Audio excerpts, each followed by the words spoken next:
മനുഷ്യ ജീവിതത്തിൽ സൈക്കോളജിയുടെ റോൾ എന്താണ്? എന്താണ് ഈ സൈക്കോളജി? മനഃശാസ്ത്രത്തെക്കുറിച്ച് പറയുമ്പോൾ നമ്മൾ ആദ്യം പറയേണ്ട ഒരു കാര്യം നമ്മുടെ മനസ്സിനെ കുറിച്ചാണ് അല്ലേ. ഇപ്പം രണ്ട് ടൈപ്പ് മനസ്സാണ് മനുഷ്യനുള്ളത്. ഒന്ന് കോൺഷ്യസ് മൈൻഡും അൺകോൺഷ്യസ് മൈൻഡും. രാവിലെ എഴുന്നേറ്റിട്ട് എന്തൊക്കെ കാര്യങ്ങൾ ചെയ്തു ഇന്ന് രാവിലെ എഴുന്നേറ്റിട്ട്?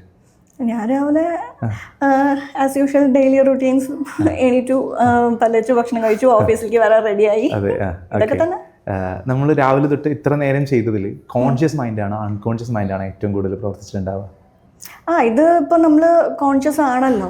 ഓക്കെ, അപ്പം 99% കാര്യങ്ങളും അൺകോൺഷ്യസ് മൈൻഡാണ് ചെയ്യുന്നത്, മനസ്സ്. എന്ന് വെച്ചാൽ ഇപ്പോൾ രാവിലെ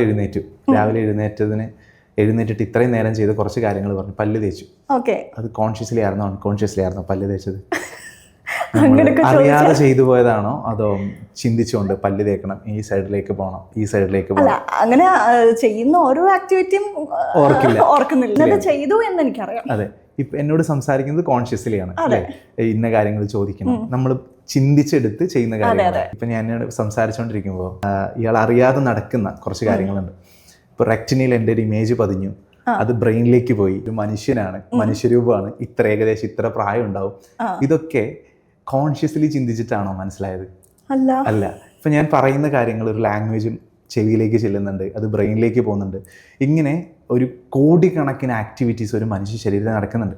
ശ്വസിക്കുന്നുണ്ട് അല്ലേ, കാർബൺ ഡൈ ഓക്സൈഡ് മാറ്റി ഓക്സിജൻ മിക്സ് ചെയ്ത് ശരീരത്തിൻ്റെ ഓരോ ഭാഗത്തിലേക്കും പമ്പ് ചെയ്യുന്നു. അങ്ങനെ തുടങ്ങി ദഹന പ്രക്രിയ, കേൾവി, DNA, കോടിക്കണക്കിന് DNA ഒരു മനുഷ്യ ശരീരത്തിലുണ്ട്, അത് വർക്ക് ചെയ്യുന്നു. ഇങ്ങനെ എണ്ണിയാൽ ഒടുങ്ങാത്തത്രയും അൺകോൺഷ്യസ്ലി ആണ് സംഭവിക്കുന്നത് അല്ലേ.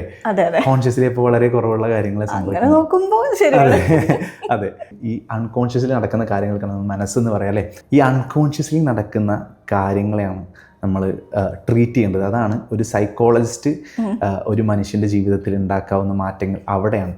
ഇപ്പം മനസ്സിൽ ഉണ്ടാക്കാവുന്ന മാറ്റങ്ങൾ 99% അൺകോൺഷ്യസ്ലി ആണ് നടക്കുന്നത് എന്നുള്ളത് കൊണ്ട് നമ്മുടെ മനസ്സിനൊരു പ്രശ്നമുണ്ടെങ്കിൽ അത് ശരീരത്തെ ബാധിക്കും. ബാക്കി 1% നമ്മൾ ബാക്കിയുള്ളതുള്ളൂ. അപ്പോൾ ഈ അൺകോൺഷ്യസ്ലി നടക്കുന്ന അല്ലെങ്കിൽ അൺകോൺഷ്യസ്ലി ഒരു മനുഷ്യൻ എന്താണോ അതാണ് ഒരു മനുഷ്യൻ കോൺഷ്യസ്ലി ആയിരിക്കുക. അവൻ്റെ ശരീരം, ആരോഗ്യം, അവൻ്റെ ജീവിതം, മുമ്പോട്ട് നടക്കുന്ന എല്ലാ കാര്യങ്ങളും നിയന്ത്രിക്കുന്നത് മനസ്സാണ്. രാവിലെ എഴുന്നേറ്റ് ഭക്ഷണം കഴിക്കുന്നത് നമ്മുടെ ശരീരത്തിനുള്ളത് നമ്മൾ കൊടുത്തു, നമ്മൾ വെള്ളം കുടിക്കുന്നു, ശരീരത്തിനുള്ളത് കൊടുക്കുന്നു, നന്നായിട്ട് മേക്കപ്പ് ചെയ്യുന്നു ശരീരത്തിനെ അല്ലേ. ശരീരത്തിനുള്ളത് പലതും നമ്മൾ ചെയ്തു കൊടുക്കുന്നുണ്ട്, പക്ഷെ മനസ്സിനുള്ളതൊന്നും നമ്മൾ ചെയ്യുന്നില്ല. അതാണ് ശരിക്കും ഒരു മനുഷ്യൻ്റെ ജീവിതത്തിൽ ഉണ്ടാകുന്ന പല പ്രശ്നങ്ങളുടെയും കാരണം. മനസ്സിനെ ട്രീറ്റ് ചെയ്യാൻ ഒരു സൈക്കോളജിസ്റ്റ് അല്ലെങ്കിൽ ഒരു മനഃശാസ്ത്രം പഠിച്ച ഒരാൾക്ക് ഈസി ആയിട്ട് കഴിയും. ഇപ്പം നമ്മൾ ക്യാൻസർ പേഷ്യൻസിന് വേണ്ടിയിട്ട് നമ്മൾ ഫണ്ട് റൈസ് ചെയ്യാറുണ്ട്, ഹൃദയ രോഗികൾക്ക് വേണ്ടിയിട്ട് ചെയ്യാറുണ്ട്, വയ്യാത്തവർക്കൊക്കെ നമ്മൾ പൈസ ഒക്കെ കൊടുക്കാറുണ്ട്. പക്ഷെ മാനസിക രോഗികളെ കണ്ടു കഴിഞ്ഞാൽ അല്ലെങ്കിൽ മനസ്സിനൊരു പ്രശ്നമുള്ള ഒരാളെ കണ്ടാൽ നമ്മൾ കളിയാക്കുകയാണ് ചെയ്യുക. ശരിക്കും അത് വലിയൊരു സൊസൈറ്റിയിൽ മാറ്റം വരുത്തേണ്ട ഒരു കാര്യമായിട്ട് എനിക്ക് തോന്നിയിട്ടുണ്ട്. മനസ്സിന് അസുഖം വരിക എന്ന് പറഞ്ഞാൽ അത് ഭയങ്കര ഒരു ബുദ്ധിമുട്ടുള്ള കാര്യമാണ്. കാരണം അവർ അറിഞ്ഞുകൊണ്ടല്ല ആ കാര്യങ്ങൾ ചെയ്യുന്നത്. ഇന്ന് നമ്മൾ ഭയങ്കര ഓക്കെ ആണെങ്കിലും ഒരു സെക്കൻഡ് കൊണ്ട് മാറാവുന്ന ഒരു വലിയ കാര്യം തന്നെയാണ് മനസ്സ്. അപ്പോൾ ഈ പറയുന്ന കല്ലെറിയുന്ന ആളുകൾ നാളെ എനിക്കും ഈ അവസ്ഥ വരാം, അപ്പോൾ എന്നെയും ഇതുപോലെ ആളുകൾ ചെയ്യും. ഇപ്പം നമ്മൾ കണ്ടിട്ടുള്ള കാര്യങ്ങളാണ്. ഇപ്പം ഡിമെൻഷ്യ പോലൊരു അസുഖം വന്നു കഴിഞ്ഞാൽ പ്രായമായവർക്കൊരു പരിധിവരെ വരാവുന്ന സാധ്യതയുള്ള സാധനമാണ്. ഇപ്പോൾ ഡിമെൻഷ്യ വന്നു കഴിഞ്ഞാൽ സ്വന്തം ഭാര്യ മറന്നു പോകും, കുളിച്ചു ചിലപ്പോൾ ഡ്രസ്സില്ലാതെ ഇറങ്ങി നടക്കും. അങ്ങനെ തുടങ്ങിയ ഡിമെൻഷ്യ എന്ന് പറയുന്നൊരു അസുഖം വന്നു കഴിഞ്ഞാൽ, മാനസിക പ്രശ്നം വന്നു കഴിഞ്ഞാൽ നമ്മൾ എത്ര വലിയ ആളാണെങ്കിലും നമ്മൾ ചെയ്യുന്ന കാര്യങ്ങൾ വ്യത്യാസമായിരിക്കും. ഇപ്പം കളിയാക്കാൻ പാകത്തിനുള്ള കാര്യങ്ങൾ നമ്മൾ ചെയ്യും.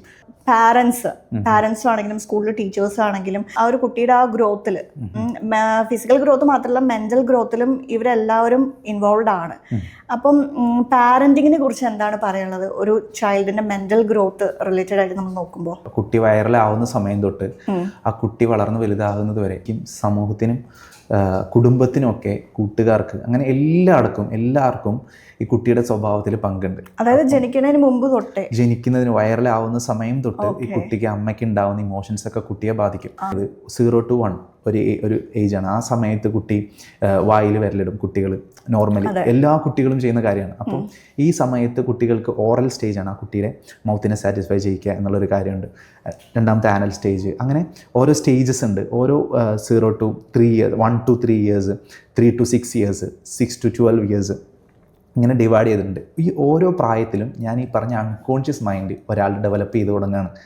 അപ്പം ആ സമയത്ത് എംപ്റ്റി ആയിട്ടുള്ളൊരു മെമ്മറി കാർഡ് പ്രോഗ്രാം ചെയ്യുന്നത് പോലെയാണ് ഒരു കുട്ടി. പ്രിയങ്ക ഒരു ഫോൺ വാങ്ങിയാണ്. അപ്പോൾ പ്രിയങ്ക അതിൻ്റെ അകത്ത് പ്രോഗ്രാം ചെയ്യുന്നത് യേശുദാസിൻ്റെ പാട്ടുകളും നല്ല പാട്ടുകളൊക്കെ പ്രിയങ്ക അതിൻ്റെ അകത്ത് ഡൗൺലോഡ് ചെയ്ത് വെക്കുകയാണെങ്കിൽ പ്രിയങ്കയ്ക്ക് ഔട്ട്പുട്ട്, പ്രിയങ്കയ്ക്ക് ഇഷ്ടമുള്ളപ്പോൾ പ്ലേ ചെയ്യുമ്പോൾ വരുന്ന പാട്ടുകളൊക്കെ അങ്ങനത്തെ ആയിരിക്കും. എന്നാൽ പ്രിയങ്ക കുറച്ച് ഭരണി പാട്ടുകൾ അങ്ങനത്തെ കേൾക്കാൻ ഇഷ്ടപ്പെടുന്ന ആളാണ്. അപ്പോൾ പ്രിയങ്ക പ്രോഗ്രാം ചെയ്യുന്ന അങ്ങനത്തെ കാര്യങ്ങളാണെന്നുണ്ടെങ്കിൽ ഔട്ട്പുട്ട് കിട്ടുന്നത് അത് തന്നെയായിരിക്കും. പ്രിയങ്ക ഇപ്പം അതിൻ്റെ അകത്ത് സേവ് ചെയ്യുന്നത് ഭയങ്കര പേടിപ്പിക്കുന്ന തരത്തിലുള്ള മൂവീസോ അങ്ങനത്തെ കാര്യങ്ങളൊക്കെ ആണെങ്കിൽ പ്രിയങ്കയ്ക്ക് ഔട്ട്പുട്ട് കിട്ടുന്നത് തന്നെയായിരിക്കും. നന്നായിട്ട് ഗെയിം കളിക്കുന്ന ഒരാളുടെ സിസ്റ്റവും ഒരു ഫോട്ടോഷോപ്പ് ചെയ്യുന്ന ഒരാളുടെ ഹാക്കറിൻ്റെ ഡിഫറൻ്റ് ആയിരിക്കും. ഇതുപോലെ തന്നെയാണ് മനുഷ്യനും. ഇപ്പം ഞാനൊരു ഷോർട്ട് വീഡിയോ കണ്ടതുണ്ട്. ഒരു കുട്ടി ഭയങ്കര പേടിക്കുന്ന തരത്തിലുള്ള തെറി പറയണം കുട്ടി. എനിക്ക് ആ വീഡിയോ കണ്ടപ്പോൾ തോന്നി എന്താണെന്നറിയോ, ആ വീഡിയോയുടെ പുറകിൽ അവൻ സംസാരിക്കുന്ന അതേപോലെ സംസാരിക്കുന്ന അമ്മാമ്മയോ അല്ലെങ്കിൽ ഇവൻ കേട്ടിട്ടുള്ള അച്ഛനോ അമ്മയോ, ഇവൻ ഒരു റോൾ മോഡൽ എവിടുന്നോ ഒരു റോൾ അവൻ എവിടെ എടുത്തിട്ടുണ്ട്. കുഞ്ഞിനെ പ്രോഗ്രാം ചെയ്തെടുക്കുകയാണ്. ഒരു കുട്ടി ജനിച്ച് വളരുന്ന ഓരോ സാഹചര്യവും വളരെ ഇമ്പോർട്ടൻ്റ് ആണ്. കുട്ടിയുടെ ഡെവലപ്മെൻറ്റ് സ്റ്റേജസിലൊക്കെ ഇവൻ്റെ ഇന്ന പ്രായത്തിൽ എന്ത് കൊടുക്കണം, ഈ പ്രായത്തിൽ ഇവനോട് എങ്ങനെ പെരുമാറണം.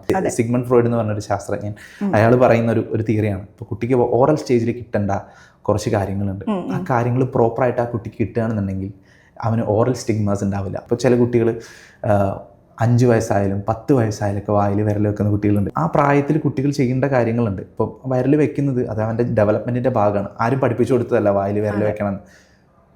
അപ്പം ഓരോ സ്റ്റേജസ് ഉണ്ട്. ഇപ്പോൾ ആനൽ സ്റ്റേജിൽ കുട്ടികൾ ടോയ്ലറ്റ് ട്രെയിനിങ് പ്രോപ്പറായിട്ട് കൊടുക്കേണ്ട പ്രായമാണ്. ജെനിറ്റൽ സ്റ്റേജ് ഉണ്ട്. അങ്ങനെ ഓരോ സ്റ്റേജസ് ഉണ്ട്. അപ്പോൾ ഓരോ സ്റ്റേജസിൽ കുട്ടികൾക്ക് കിട്ടേണ്ട, അവർ ഡെവലപ്പ് ചെയ്യേണ്ട ഓരോ പാർട്ടുകളുണ്ട്. അപ്പോൾ അതിനെക്കുറിച്ചൊക്കെ മനസ്സിലാക്കണമെങ്കിൽ ഒരു കുടുംബജീവിതത്തിൽ അല്ലെങ്കിൽ ഒരു ഫാമിലി ലൈഫിൽ സൈക്കോളജിസ്റ്റിന് വലിയ പങ്കുണ്ട്.